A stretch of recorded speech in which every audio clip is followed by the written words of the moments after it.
with brutal action and brutal details. Air has been called a patriotic film.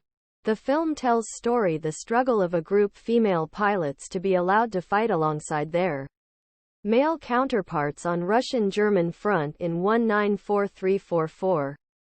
They are given a chance, even if unwillingly. While many die a long way, those who survive defy the established patriarchy and gain recognition they desire as heroes and professionals.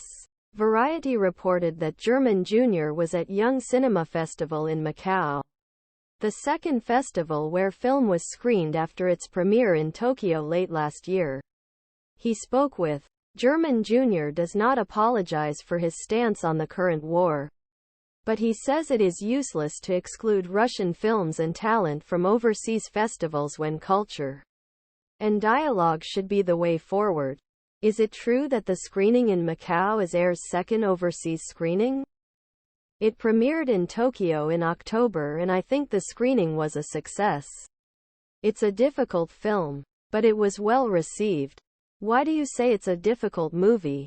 I had no idea whether audiences in Tokyo were familiar with the events or related issues in this film. I was afraid of the reception.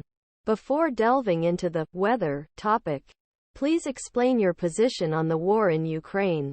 In 2015, I premiered Under Electric Clouds in Berlin. That movie started with a dialogue about globalization and how globalization could not save us from a major war. Many people have questioned what I mean by this.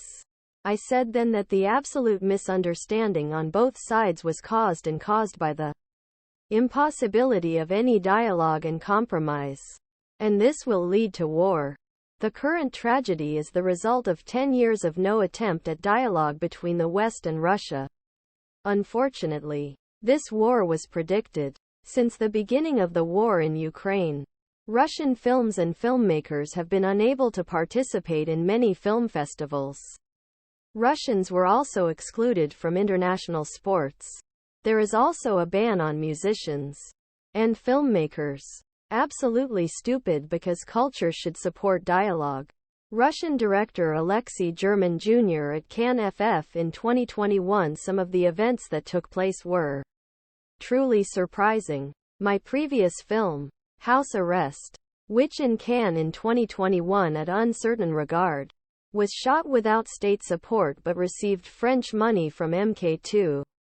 Rejected by subsequent festivals. The screenings were cancelled at the last minute. But it is impossible to cancel Russian culture. Even if we don't exist. There is cinema, Russian literature, music.